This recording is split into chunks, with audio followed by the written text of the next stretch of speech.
Bezrat Hashem, hopefully you're right. Fake news? So, Biden is the new guy. Hope so. I don't listen to that. So we're holding in Maseches Pesachim the first chapter, Earl also, and we ended off yesterday with a question: if Rabbi Yehuda, Umi Goza Rabbi Yehuda Dilma Osel Meichal Mene, does Rabbi Yehuda decree that one not deal with a forbidden food because he may come to eat from it? Don't deal with it. Don't search for it, because if you miss the time for searching for chametz, don't search for it again, because if you will find it in the wrong time, you might eat it.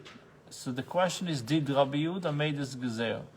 So the Gemara brings a proof from the Omer that they would bring on the Tes Zayin of Nisan, the 16th day of Nisan. We call it Chodesh, right? That they enable you to eat a new crop. So this fine barley flour that was bought, but nan mishakor v'emer, once the emer offering was offered, yotzin umoitzin shuke Yerushalayim shehem meleim kemach v'koli. It says the marketplaces of Yerushalayim filled with flour and oven dried grain from the new crop.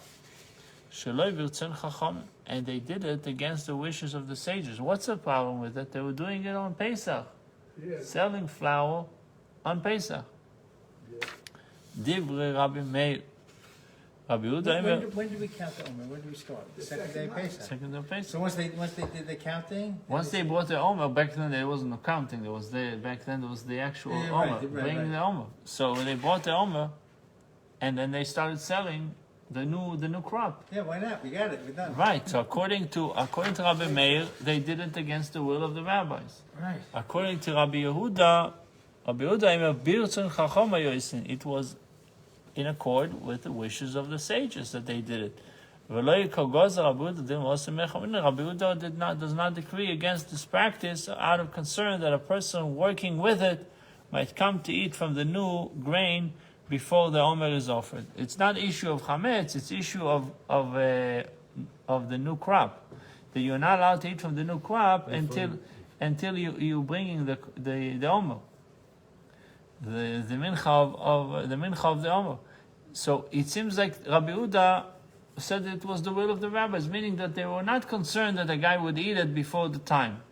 He's allowed to deal with it. He's allowed to handle the merchandise. And we're not concerned that he's going to come to eat from it. So it seems like it's a challenge to Rabbi Yehuda in our case, where we say you should not search for the chametz because of a concern that you might eat from it. If you find it, you might eat it. Amar Rabba Shani Chadash mitoch shelo itarta lo ela al yedei kituf hu. It says Chadash is different. New grain is different for the following reason: since you permitted him to reap the grain only by plucking the stalks by hand, hu zachur, he remembers the prohibition and will be careful not to eat from the grain. Like a shinui, he did it differently than normal. Yeah, so it says the only way for him to do it was only by plucking, not the usual way, and not to do it with, I guess, sickle or any of these, plucking the stalks by hand. Rabbi, these grains were chametz, correct? No, it can turn into chametz. Grain are not chametz. Wheat berries are not chametz. If you grind them, turn them to flour, and then you put water on the flour, and you allow the flour to turn into chametz, and it's chametz. Okay. Officially, what's the problem on Pesach, on Chol HaMoed, for example, Chol HaMoed Pesach, take flour, mix it with water, you turn it into a dough, and don't let the dough rise within the 18 minutes. And 15 minutes. Halachically, it's 18. They try to do it less. They try to do it. They do. We did it less in our times. Yeah. And, in professional bakeries, like really professional bakeries, where they start making matzahs on right after Tishrei. Right after Tishrei, they start, and they ship to the whole world. They ship, These they do it probably, I would say 7-8 minutes. It's done already. Right. So I can have a wheat in the form of a plant in my home in Pesach. Yeah, it's not chametz. I thought it was like. So yeah, now with all the chumras, with all they try to not to have any possible way that something will happen. But so over here there's a shinui that you're telling them if you want to deal with chadash you have to do plucking by hand. So who zachu who remembers the prohibition and will be careful not to eat from the grain until the omer is bought. This is satisfactory at the time of plucking, when the people involved in the work are doing something different from what they're accustomed to do, or what they're accustomed to doing. Therefore they will remember. But is there to say concerning the time of grinding and sifting, what change of procedure reminds those workers not to eat from the new grain? It says plucking, fine, but those who are in charge of grinding and sifting, what would they do different to remind them not to eat? So it says grinding would be done with a hand mill. Again, instead of a animal. Back then they used animals. It says grain is usually ground in a large water-powered mill. Water-powered. We have them like near Morristown, they have a place that does this. So they would make him do it by hand. Ela does not. So Abai challenges Rabbi's answer from another source. And then this is what we learned in the following Mishnah. We are permitted to reap irrigated fields and fields in the valleys in the usual manner even before the omer is offered.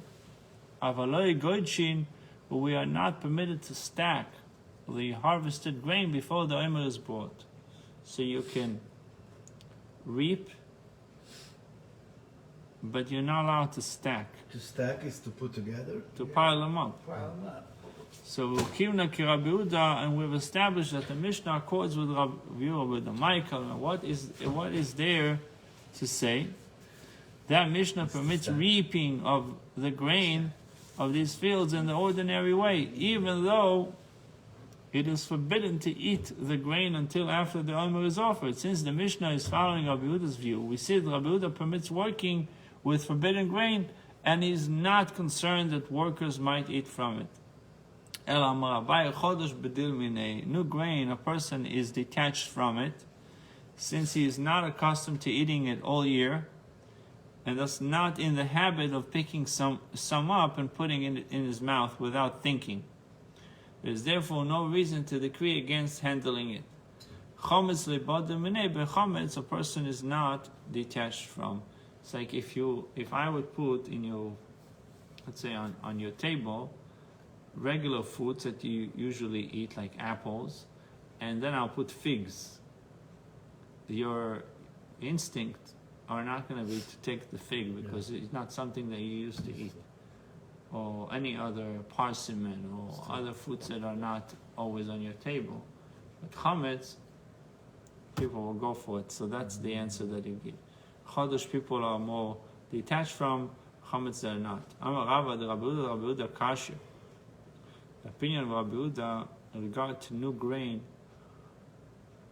it contradicts the opinion of Rabbi Yehuda in regard to chametz. The Rabban Kasher, as the opinion of the sages in regard to new grain, does not contradict the opinion of the sages in regard to chametz. The previous answer does not fully reconcile the contradiction between the two sets of rulings. Rabbi Yehuda Kasher Kedushanina, the opinion of Rabbi Yehuda does not contradict the opinion of Rabbi Yehuda in regard to chametz, as we have answered above. The Rabbanan, as we said, that he is detached from Omer, from Chodesh. The Rabbanan Lamed Kashio, but does not contradict the opinion of the rabbis either. It says the opinion of the sages in regard to new grain also does not contradict the opinion of the sages in regard to chametz, for although they are against processing new grain before the Omer offering out of concern that workers might eat from it, they're not similarly concerned with regard to searching for chametz. Why? If you are pursuing something to burn, you're trying to dispose it, you're not going to eat it. What are the likelihood that someone is going after something to destroy it, they're going to end up eating it? Rav Ashi Omar, the Rabbi Yehuda lo ikasha. Kemach v'kol itenan. The opinion of Rabbi Yehuda does not contradict the opinion of Rabbi Yehuda, because the Mishnah concerning new grain speaks of ordinary flour and oven-dried grain, koli, oven-dried grain, neither of which is fit to be eaten in raw form. And there is no concern that a person might unthinkingly eat from them.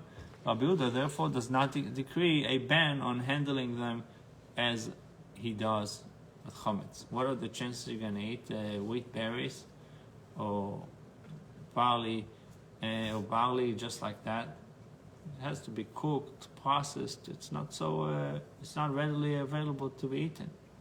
Ad Rav Ashi bedusei.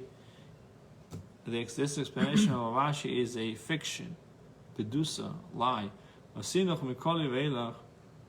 His answer of Rashi is satisfactory in explaining why he should permit handling the grain from the time it becomes oven dried and on. When the grain is no longer fit to eat mikor ad koli, but from the beginning of the harvest, when the grain is still soft and edible, till it becomes oven dried. What is that to say? Why would Rabbi Yehuda not decree a ban handling the grain at that time? Because there are a period of time where the grain is soft and edible. And if you will say that by way of explanation that since the grain was harvested by plucking, there is no reason to decree a ban, as Abba suggested, for then with regard to the Baita that says one is permitted to reap irrigated fields and fields of the valleys in the usual manner, and which we have established accords with the view of Rabbi Yehuda. What is there to say? Why does Rabbi Yehuda does not prohibit reaping the still forbidden grain of these fields in the normal manner, out of concern that the workers will eat from it? Ela the Rav Ashi bedusei, rather Rav Ashi's explanation is a fiction. We must therefore accept Rabbi's answers that Rabbi Yehuda decree a ban on dealing with forbidden foods only when people are accustomed to using them, such as in the case of chametz. New grain, however, is something that people are not accustomed to using, and we are therefore not concerned that they will unthinkingly eat from it. Rabbi, so the wheat on the first stage is not considered chametz. That's what they're saying? Of course. Okay. Wheat is no one considers wheat chametz. It's a transform. Okay. Only once water touches it, okay, and then it starts to swell. Okay. We have like you have the matzah. You have Yeah, but we have 5 grains. No, that are like the forbidden. matzah. When they do the matzah, you have the watch the water, you watch the grain. Okay, but what about the 5 grains you have? The grain themselves are also not chametz until they swell, until you turn them into chametz. Oh, okay. If you take water and flour, you're not adding other ingredients. On Pesach, you mix it up, you make a dough, and right away you put it in the oven. You make the holes in it, not allowing it to rise. It's not chametz. You made a matzah. Okay. Most, if you look at the process of baking, they always wait. They make the dough, and they let the dough rest for half an hour, 40 minutes. Bro. Like, They yeah. let the challah. Yeah. Okay. Now working on donuts. The donuts are the same. Yeah. My wife makes a sourdough bread, so she's always adding a little flour, a little water to it, Right. growing. That does the same every week. You Yeah. make a sourdough bread.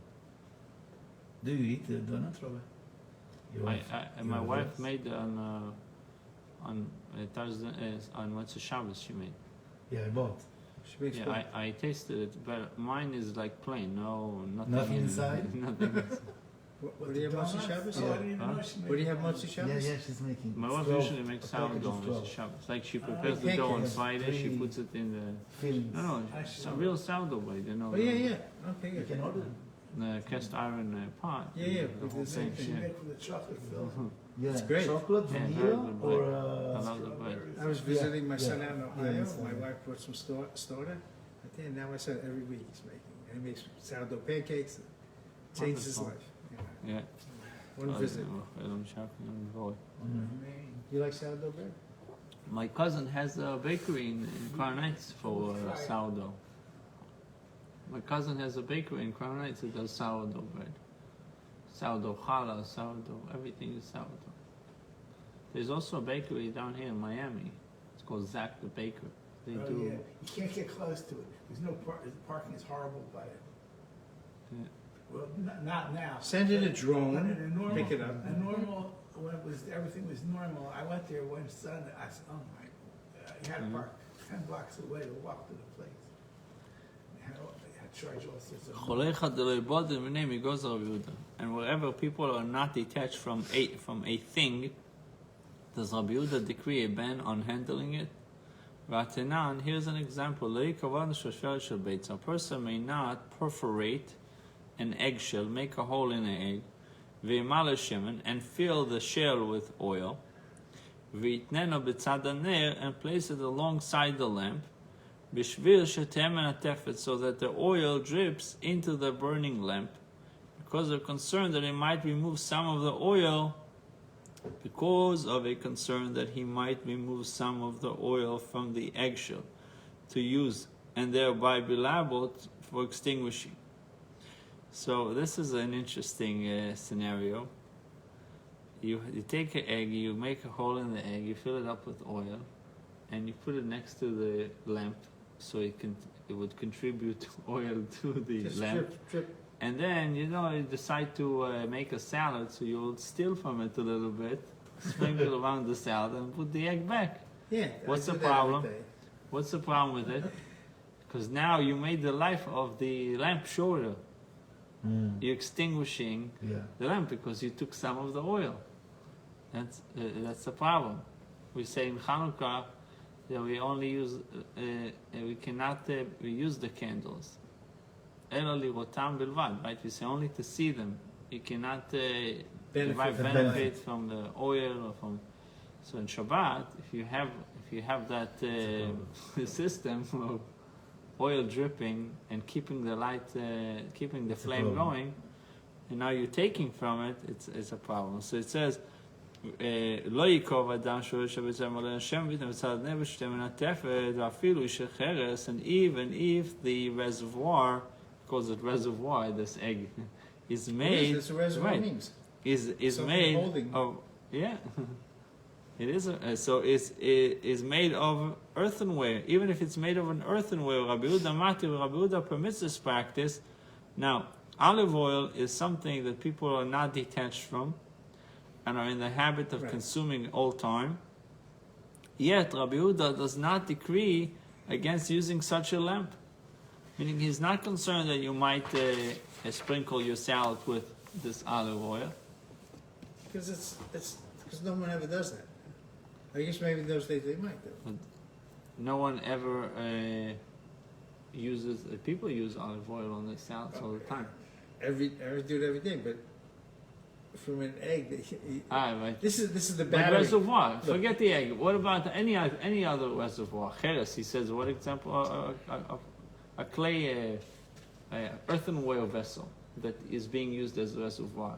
According to one opinion, you shouldn't use it. But they have the old lamps had where there was a wick that came in and there's a reservoir of oil. You're gonna go with a spoon and And it's still some. Yeah. Then on Shabbos is Yeah. a problem. Right, but or lamps were set up. So he answers the next day. The answer is also mishum chumra the Shabbos mivda v'dili. Because of the stringency of Shabbos prohibition, people detach themselves from anything prohibited.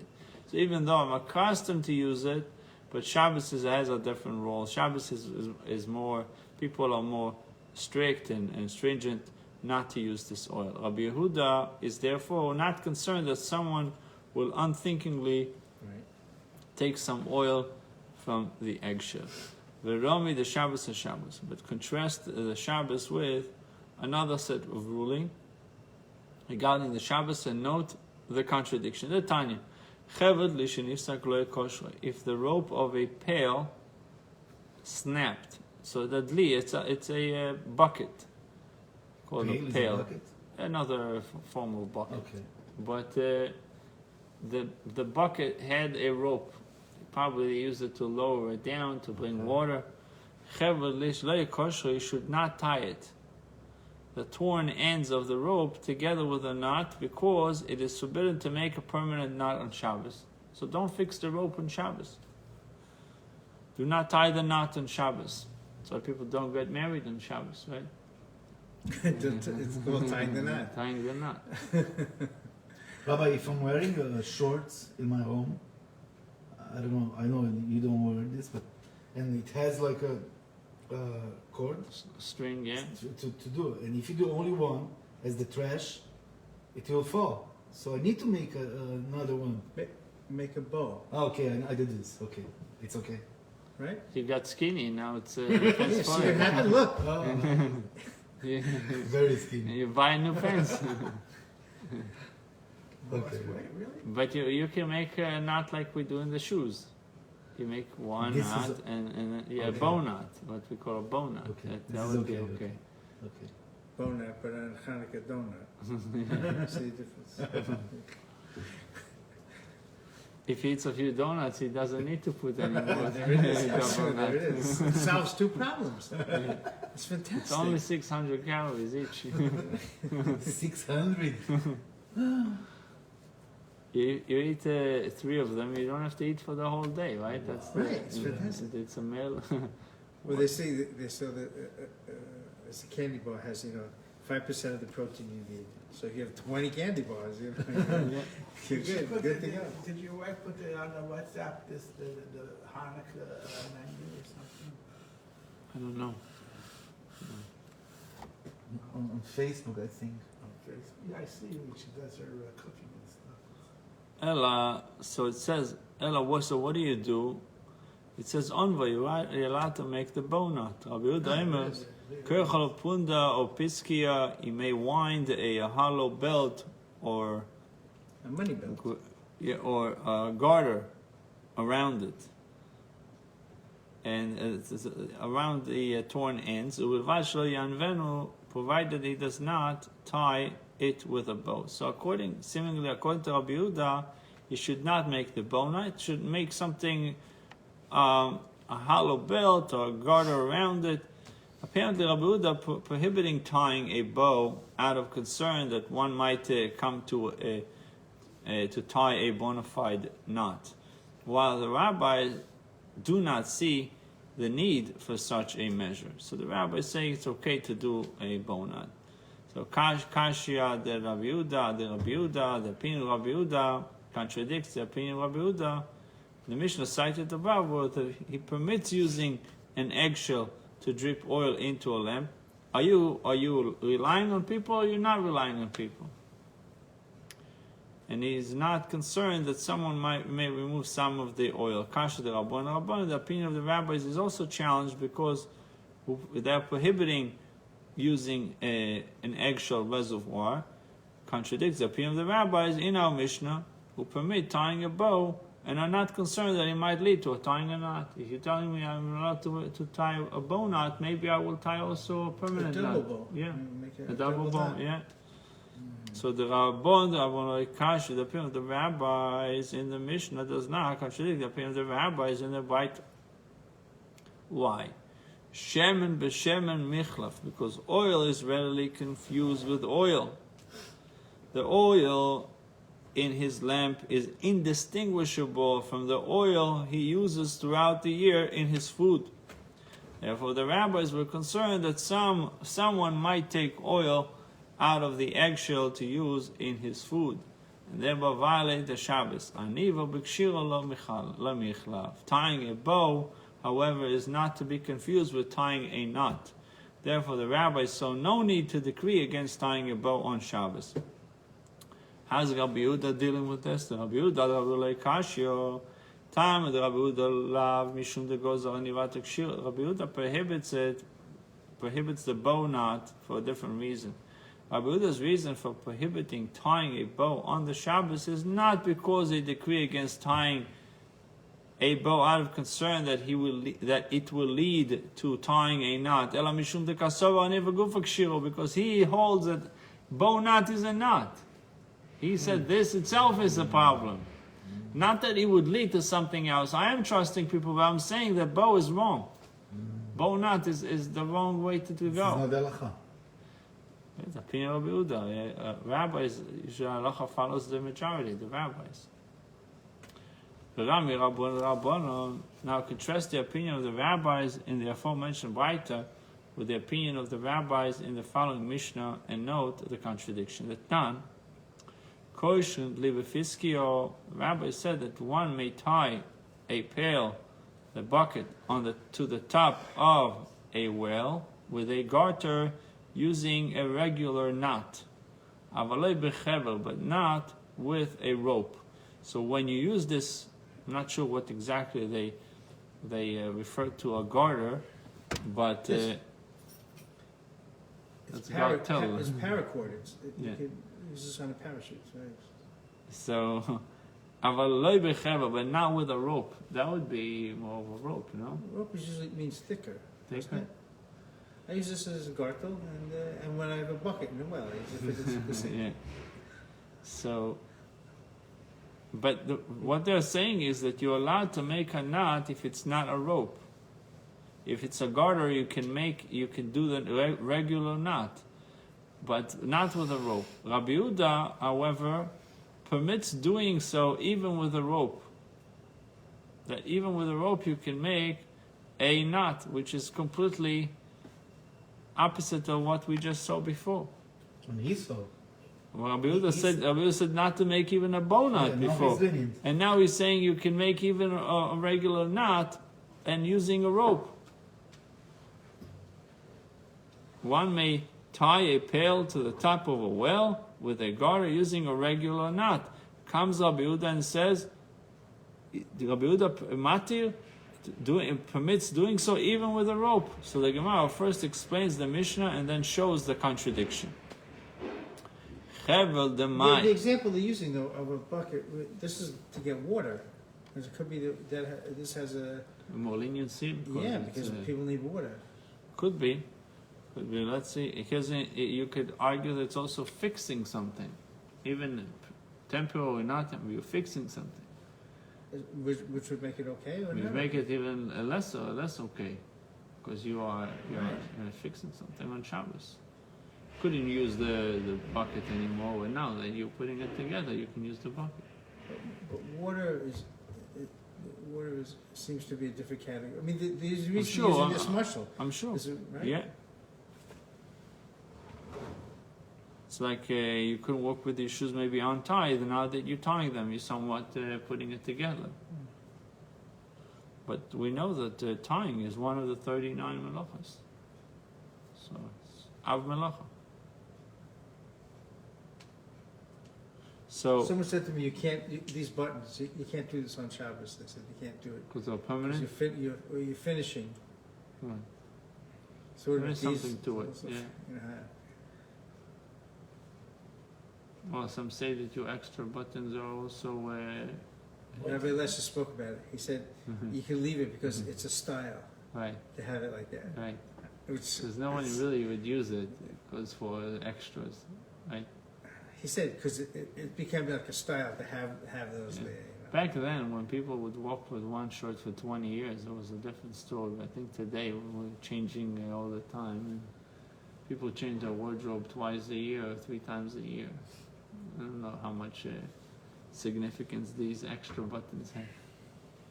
Look, in the Gemara it talks about if you take a guy's cloak, you have to return it at night. Right. What Yeah. do they have? Yeah. The other Tana who would swap with his wife his clothes. When she would go out, he would give her his coat, and when she would come out, everything. Right. They'd have one coat for both. But that was unisex. Unisex coat. Of course. Why Otherwise, do you have more clothes? Because it's They were expensive. poor. They were Expensive. Expensive. they were poor. They didn't try to make money. They wanted to Learn. sit and learn all day. Learn and teach. So they had bread and water, and that's it. They lived on bread, water, and Torah. It says in the Pirkei Avot about this. Yeah, but And it's the Pirkei possible Avot, today, and- living and- like this. It's impossible.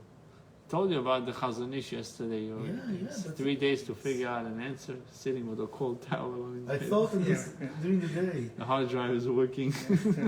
It's too hot. Accessing all the data. There were people like us, exactly like us, and they still can do this, living with bread and water, That's what they one knew. coat. If you grew up that way, Then it's easier. And you were told it was the Mishkafella, so, you know, you wouldn't be looking for The all thing this is, stuff. to really acquire Torah, it says you have to die on it, so to speak. You have to really. But Rabbi, they live in a place that there is no TV, nothing to play. In my opinion, there's nothing to do. But they were They used have to the this. field, wife, kids. But this is what they were used to. So it's easier. Actually, it's easier. Now we can't, our generation. But it's not easier Not too many when you our generation don't have do this. distractions. It's easier. That's what you have. You go to the Beit HaKnesset, you pray. You say, it says Rabbi Yosef said that if not for that day, I would just be like another Joe in the market, meaning that you learn from it many things from his statement, but meaning that the Torah made him distinguished from other people, and he's not just a regular Joe. He's now Rabbi Yosef, but we learn from it that even back then you had a lot of people who chose the path of being ignorant and not learning. Am Ha'oretz, actually the illiterate people were back then much more than today. I mean, one of the reasons because the school is mandatory and knowledge is more accessible. They didn't have the amount of books that we have. Today you can pretty much buy almost every book that you can think of.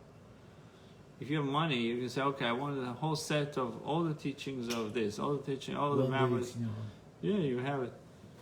Oh, okay. It's Learning an effort, it- so it's effort. So even back then it was an effort, because the fact is a lot of people chose a different path. Oh, okay.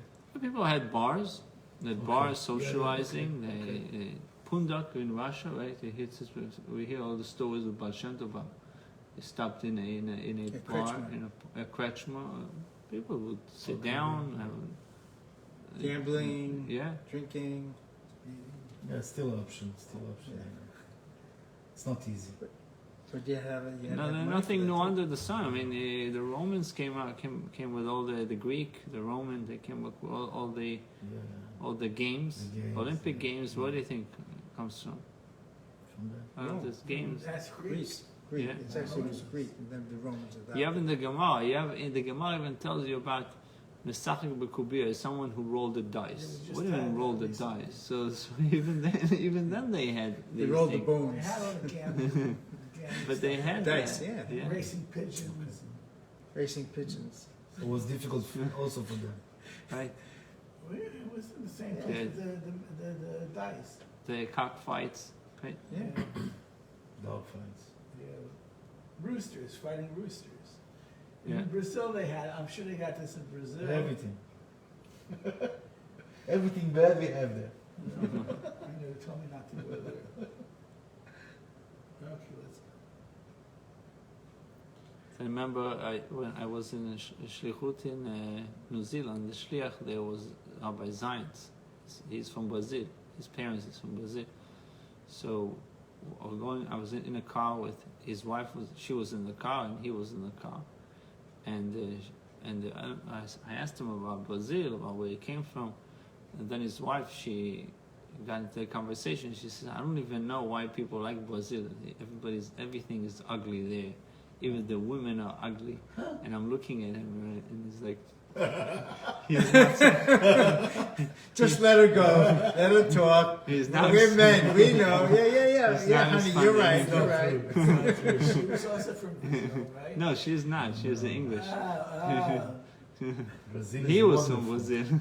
Brazil is wonderful. The women are wonderful. Everything is wonderful. The government. I'm sure is you the have, worst. like every place has its ugly sides and it has its beautiful Exactly. sides. Some What the- broad, very some. That's what Beryl Wine says about Switzerland. He says it's the most gorgeous place on the earth, but they have one problem: the Swiss, the people that live there. They're very cold, right? Yeah, Very cold. That's, Very but cold people. they have chocolate. Yeah, it's delicious. And watches. I remember I was in Switzerland once. You're walking down the street where they make the chocolate. You're breathing in. Yeah. You walk like this. Oh wow! It's thick. The air is thick with the smell. You don't see anything but the Zurich. aroma. Zurich. Yeah. I went to ski there. My son went there to snowboard. You ski? No. So I the did. the Gemara first explains the Mishnah and then shows the contradiction. Trees can move like this. Chevel demai. What type of rope does this refer? Oh. Ilema chevel de alma. If you say to an ordinary rope, Rabbi Yehuda matir, can it be that Rabbi Yehuda permits tying such a rope to the pail? Kesha shel kayomu devadai osi levatuli. The knot he makes is a permanent knot, since he will certainly come to leave the rope in place. Rabbi Yehuda would certainly not permit such a thing. Ela pshita the gadi, rather it is obvious that the Mishnah refers to a weaver's rope, since such a rope is not fit for regular use in a well, he will not leave it tied to the pail. Vegozu rabbanon chevel the gadi to chevel dalma. Yet the rabbis prohibit using such a rope because the rabbis decreed against weaver's rope out of concern that white might come to use an ordinary rope. This contradicts the ruling in the case of a bow, where they did not ban tying a bow out of concern that it might lead to tying a knot. Again, the Gemara says, rope is readily confused with another type of rope. Tying a bow, however, is not confused with tying a knot.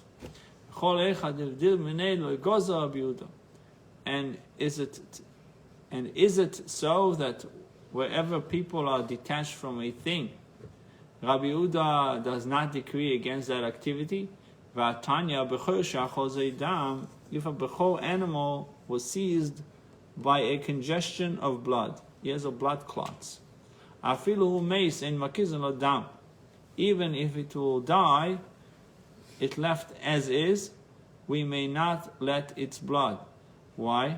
We may not let its blood, like bloodletting, drain the blood clots. Chachamim are allowed to do it. Yakiz. According to Rabbi Yehuda, you shouldn't do it. The rabbi says you're allowed to do it, provided that he does not inflict a blemish upon it. Although blood can be let by making an incision in a part of the body that will not leave a permanent blemish, Rabbi Yehuda nonetheless forbids doing so because out of concern that it might lead to making a permanent blemish.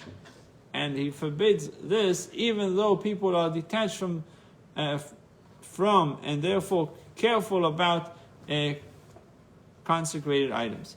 We see with the Bechoil, the moment that you blemish it, there was actually, we learned that sometimes people would make a blemish in the Bechoil so they don't have to give It's it. the Kohen. Don't have to give it to the Kohen. Yeah. So Rabbi On Yehuda purpose. said, if it has a blood clot, don't make the incision, because if you make the incision, you might come to cause a blemish, and then you will be patur from giving it. And Rachamim said, the rabbi says, no, you're allowed to do it. Just be careful not to make a blemish. Don't make a permanent blemish. So if it's something that it bleeds a little bit and then somehow it heals, it's not a problem. It was also bowl, since it says in the case of a bechoyer, a person is in turmoil. What is it? Turmoil. Means he wants to get that. Yeah. Why is al-mamoina over his money? Turmoil over his money. And we say Turmoil is anxious or agitated or not comfortable. Okay. Because if the animal dies, he got nothing either way. Should I do this, that? I don't know. Ishos says, why is he over his money? Because we say, if you permit him to make an incision in a place where one does not make a blemish when he cuts into it, he may come to make an incision in a place where one does make a blemish when he cuts into it. Certainly, if you do not permit him to make an incision at all, he may come to make an incision in a spot that would result in a blemish. So it's a different way of looking at it. He says because people are concerned with their money, and if you will permit him, according to Rabbi Yehuda, he prohibits doing it. Don't make the incision because it's not that you're going to do something worse. He says, if I'll permit you to do, since the money is involved in the picture, there's money there. If I tell you to do it, then you're going to end up doing something that is completely. You will come to do it in a place where it will create a blemish. Comes the rabbis and said, no. If kol sheken the iloi shows like klal osil me'eva. If you do not permit him, he's going to do it anyway. He may come to me, so you have to give him permission. So it's like better for him to do it in a permissible way than to do it in a non-permissible way. So according to the rabbis, he's going to do it anyway. According to Rabbi Yehuda, no, he's not going to do it. If you say you can't touch it, don't do anything to it, he's probably not going to do it. When do we say this argument that the person is in turmoil of his money? But none. Rabbi Yehuda said we may not curry an animal with a metal comb. I guess comb it. Scrape. Yeah. Because it might make a wound. Where we may curry an animal with a wooden comb. So not a metal, do it with a wooden comb. Kirtzuf, since it does not make a wound. The Rabbi says don't do nothing. No, not metal comb and not wooden comb. What is currying and what is kidu? So kidu, or what is kirtzuf kidu? Ktani ve'ezechabur. Kidu refers to currying with a comb that has thin teeth. What was the goal of this? Whatever they scrape was curry, or what was the purpose of it? I think you see with horses, like they brush the horses, get rid of any kind of clean them up, I guess. Right. Not in the hair. Which can make a wound. It's like if somebody combs his hair with Right. metal comb, might Right. with baby they have what's it called? Plastic. They have like a little bit of Cradle cap. Yes. Cradle cap. Yeah, cradle cap. And you have to do it very gently with oil to remove it so it doesn't create a wound. So what is it? So Gemara says kidu. What is kidu? Currying with a comb that has thin teeth, which make a wound. Kirtzuf is done with a comb that has thick teeth, which does not make a wound. We see from this that although a person is anxious to groom his animals to preserve their health, Rabbi Yehuda permits currying with a wooden comb and is not concerned that he might, in his anxiety, come to use metal comb.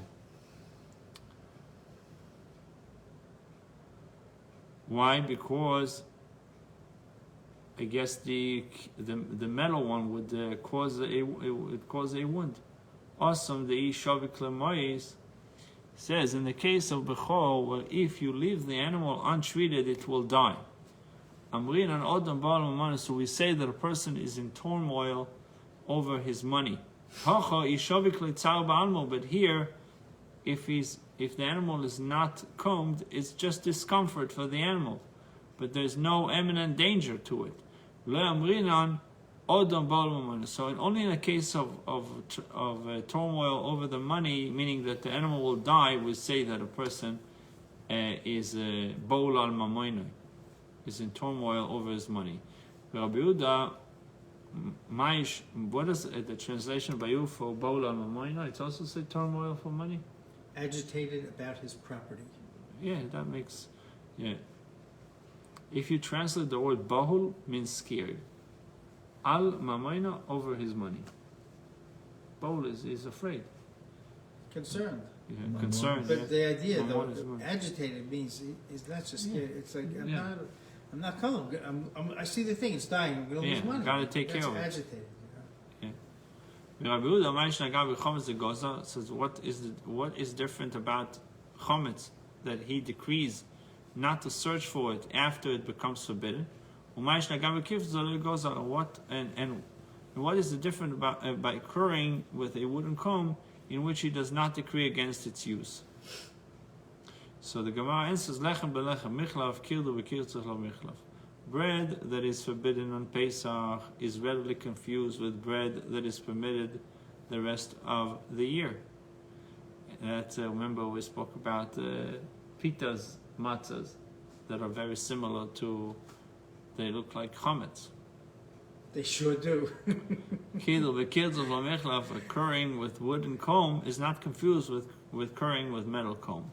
So allowing one to curry with a wooden comb would not lead a person to forget and curry with a metal comb.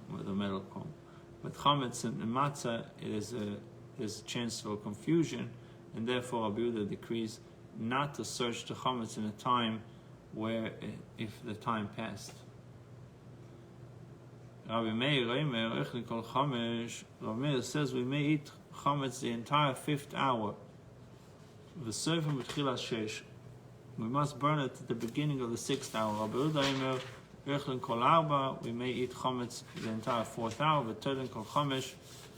We leave it hanging the entire 5th hour. And we must burn it at the beginning of the 6th hour.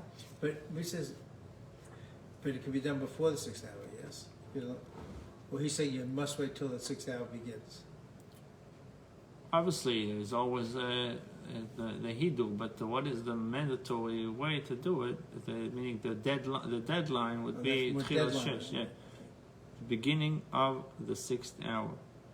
In the 6th hour, the sages enacted a more stringent ban and prohibited even deriving benefit from chametz to avoid confusion with the 7th hour when chametz is totally prohibited. Sages were more lenient in regard to deriving benefit, prohibiting it only in the 6th hour because they did not want their ban to needlessly cause the owner of the chametz a monetary loss. Panei Yoshua and Rashbo. So that means they can eat it to the last minute. Benefit from it, not eat. Benefiting and eating, two different things. How are you going to benefit from food? Give to the animal. Give animals, sell it, things like that. Give to the goy. Yeah. Water, trees. Yeah, that's another way. Even anah, when you give to a goy and he has anah from it, meaning you have A friend. you like, the guy now owes you something. He owes you a favor because you gave it. It's called anah also. So if you have a tree and it produces fruits on the first 3 years, halachically you can't give it to the neighbor because you have anah that, and you cannot derive benefit. You can. Cannot. You're deriving anah from ola, and you're not allowed to have anah from ola. Even the goy. If he comes and takes it, it's his thing, but you cannot tell him or pick it and give it to him. Papaya and banana is out of this rule, correct? Yeah, it's not a tree. So it's Adama. Papaya, there's a little bit of more machloket back and forth. If it's a tree, it's not. If they say according to the opinion that you say eitz, it would be a problem. But there's a definition for a tree is that it does not bring fruits right away, and keeps on bringing fruit. Papaya, it's like a tree dies. It brings fruit for a year or two and it dies.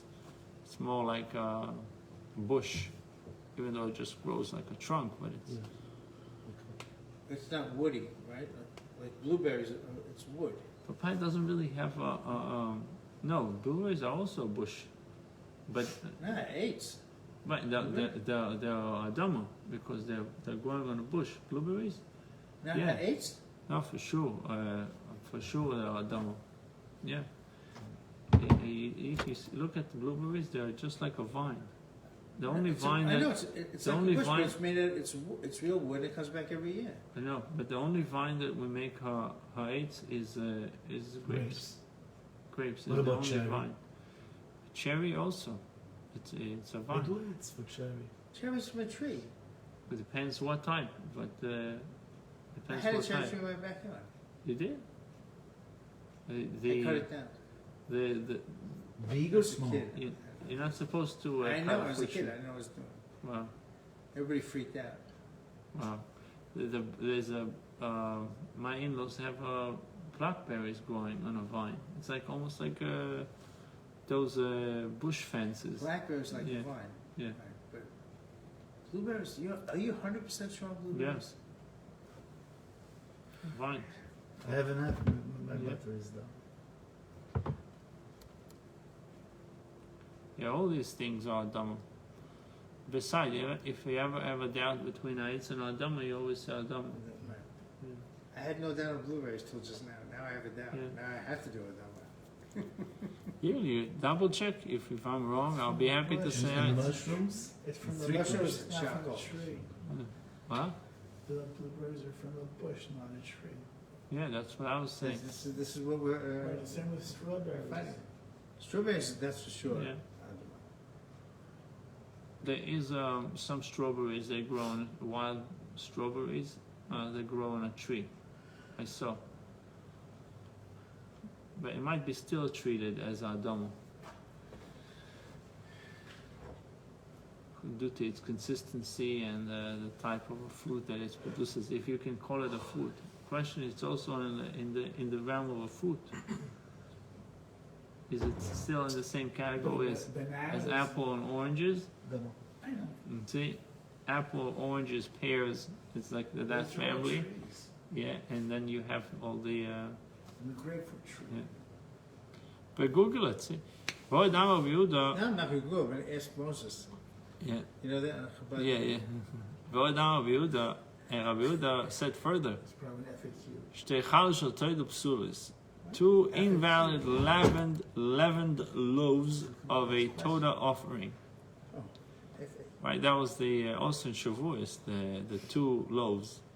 Munachos al gabei tzibah were placed on the top of the bench in the Temple Mount on the eve of Pesach. Because manchu is as long as they lay there, all the people would eat chametz. Nitla achas toilim. When one was removed, they would suspend the chametz. Lo yochlim v'lo yisofim. They stopped eating, but they didn't burn it. Nitlu shteim, they both loaves were removed. Itchilu kolam sofin. All the people would begin burning the chametz. It is very interesting. It was like the clock.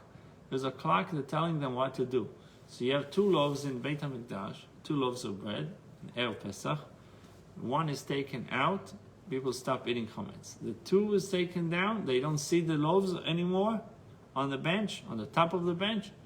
They would start burning the chametz.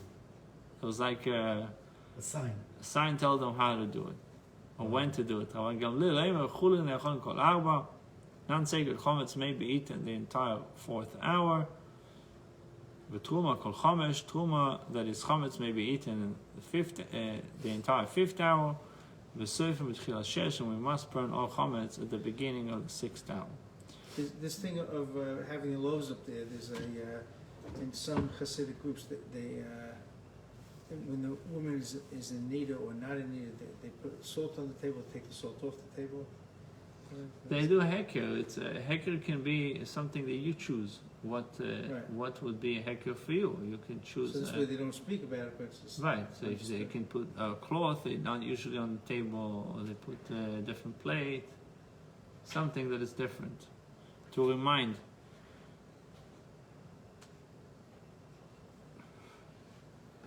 Some women don't like the reminders because it makes them reminds them the situation they're not Right. comfortable with. you get agitated. Now, and also, if one witness says that the offense occurred on the 2nd of the month, what offense? What are we talking about? And why cites another Mishnah in order to eventually introduce a difficulty with our Mishnah. We learned in a Mishnah there regarding testimony in a capital case, right? Meaning you're a witness and you're testifying in a case of they could lead to someone's death. Okay, capital case. One witness says that the offense occurred on the 2nd of the month. Okay, base. One says it was Gimel. On the 3rd of the month, Eduson Kayemis, the testimony is upheld, even though there is some kind of discrepancy between one testimony and the other. Why? Because we assume that this one knows about the intercalation of a day into the month. He knows exactly the dates, while the other one probably doesn't know. And so that's why one says Gimel, one says base. If, however, one says it occurred on the 3rd of the month, and now there's a major discrepancy, and the other one says B'chamish on the 5th, Edusam B'telo, the testimony is null, and the guy is good to go. Guy skates. Yeah, But he everybody skates. said that it happened. Right. Wrong day, but everybody says it happened. I saw it. Well, look at the Kavanaugh thing. In capital Look at cases, Kavanaugh. you cannot have any kind There of. they weren't sure about Discrepancy. anything. Didn't happen. Maybe I had a bag over my head. Who knows? The same thing. So he killed. So he said it happened today. It happened on Thursday. It happened. So what is this? How can you toast the guy for that? Right. So what happened if the discrepancy is one says 2nd hour, one says the 3rd hour? The testimony is upheld. One says it happened at 3 o'clock, and one says 5 o'clock. The testimony is null, even though it's only 2 hours different. Abu says no, the testimony is upheld in that case. Now, if it's 5 and 7, the testimony is null. Why? Because in the 5th hour the sun is in the east. While in the 7th hour the sun is in the west. With such big difference, so it's only 2 hours, 5 to 7, but still their testimony is null. It's not so much in the 5th hour. In the 5th hour, The it's 6 hours noon. Right? Not 5 a.m. or 7 a.m. Right. Halacha, guys. Think halacha. Right. Shmuel, you gotta start to think about halacha. No more playing games now. yeah, All right, got it. it's a what we call shows manias. No, I'm now got it. Amar Abaye, when you analyze this dispute, you will find that according to Rabbi Meir, a person does not err in elucidating the time at all. According to Rabbi Yehuda, a person errs half an hour. Has half an hour mistake. According to Rabbi Meir, a person does not err at all. For we can assume that the incident occurred at the moment when the 2nd hour ended and the 3rd hour began. So these people didn't have watches or clocks. They were watching the sun all day long. Exactly. They're watching the sun, sunrise to sunset, and then they would figure out the hour. But they were like, that was like a part of an intricate part of their life. If Right. they don't err in that way. And they had their sand washers, right? Sorry? The sand watch, no? Sun Yeah, yeah. Yeah, you put on the. Yeah. No, the dial, sun. dial. No, the sun watch and the sand one. The sand. Oh, yeah, the sand watch. Yeah. The, Every hour you flip it the other way, reminds so you me- know an hour went by. I had a watch like that. Just flip it over. That's stupid. The life is so easy. The motivators, business motivators, they say it's good to have one on your tables because it would give you more of a sense of time. It's like the chess clocks. Right. Every time you play it. They recommend people do the timers when you work with kids. The sand timers are good. You say, okay, you want to take a break? You know, we'll pick the one that has the number 5 on it because that's a 5-minute sand, an hourglass it's called. So and the kid could see, you know, I'm saying, and the mother would say, okay, look, see, I'm just letting you know, see, you could see, not like in 5 minutes, how much is left? A minute. What? How could it be a minute? It's only, you know, I've only just started, you know, but you can see, it makes it concrete. Time becomes concrete at that moment. It's a really good I thing. remember the stupid days of our lives they had on the image. But I know one of my grandsons, and as soon as his mother's not looking, he flips it. To hold it Yeah, down. yeah, he will. He's 5 years old. Still time. He's 5 years old. So according to Rabbi Meir, a person does not err at all. The incident occurred when the second hour ended and the third hour began. And this witness who said it occurred during the second hour, he meant at the end of the second hour. The witness who said that the incident occurred during the third hour meant that the beginning of the third hour. According to Rabbi Yehuda, a person errs half an hour as follows. We assume that the incident actually occurred at the middle of the 4th hour, 4.5 hours after the beginning of the day. Three, Robert. Over here it says, i.e., 4.5 hours after the beginning of the day. This witness who said it occurred during the 3rd hour meant at the end of the 3rd hour, which is the beginning. V'katoi palgo de shaitel lekame, and he erred half an hour early. Whereas this witness who said it occurred during the 5th hour meant at the beginning of the 5th hour. V'katoi palgo de shaitel achore, and he erred half an hour late. So Yul says, The second line, end of the second line, here. we can assume that the incident actually occurred at the middle of the 4th hour, 3.5 hours after the beginning of the day. Is it the same? It says 4.5 hours at the beginning of It's the day. different? Yeah. Oh. Which was So- published later. So if you I think translate mine is new. no, but I think if you translate the Aramaic, palga de arba. What's it mean? Palga 4.5.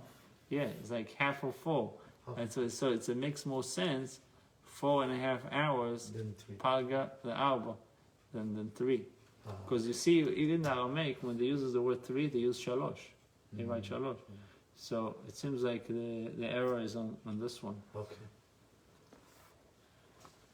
So the next. It's only the tractate- translation, meaning we can assume that the incident actually occurred in the middle of the 4th hour. That's they translated right. It only over here they add their own commentary, 4.5 hours after the beginning of the day. By you it says 3.5 hours after the beginning of the day.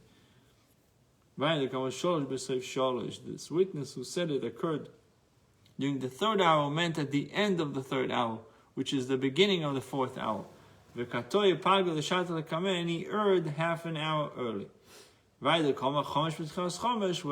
this witness who said it occurred during the 5th hour meant at the beginning of the 5th hour, and he erred half an hour late. So, Ika de Amre, Amar Abaye, when you analyze this dispute, you will find that according to Rabbi Meir, a person errs slightly. According to Rabbi Yehuda, a person errs an hour and a bit. According to Rabbi Meir, a person errs slightly. For the incident occurred or at the end of the second hour, or at the beginning of the 3rd hour. So one of them erred slightly. According to Rabbi Yehuda, he gives you more leverage, and he says a person errs an hour and a bit.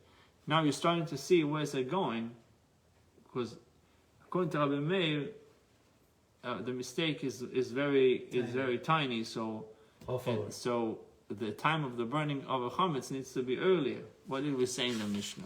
The Mishnah, Rabbi Meir said, Rabbi Meir, we may eat chametz the entire 5th hour. We must burn it in the beginning of the 6th hour. Rabbi Yehuda said, you eat it the 4th hour and leave it hanging on the entire 5th, and you burn it at the beginning of the 6th. So Rabbi Yehuda takes more cautious time, right? Because he says that people might make err big mistakes, in time. Rabbi says no, they don't make that mistakes. Only it's very slight differences in time that would make a mistake. So he would say that you can eat it till the 5th hour and only burn it. So ikadam so the diva may all turn mashu so shtam tzka shosh chad min now turn mashu. Diva would tell show mashu. According to Rabbi, person errs an hour and a bit. Ma'aseh kiav or b'sev sholish v'tchas chomish, either at the end of the 3rd hour or at the beginning of the 5th. The chad min now ktoy show mashu, and one of them erred an hour and a bit. So this we'll see also when it comes to testimonies. So if someone says he saw the incident happening at a certain time, and the other guy said at a later time, according to Rabbi Meir, it would be easier to disqualify the testimony. According to Rabbi Yehuda, we'll give them more. We'll give the witnesses a little bit more leverage. We'll give them a little bit more room for mistake.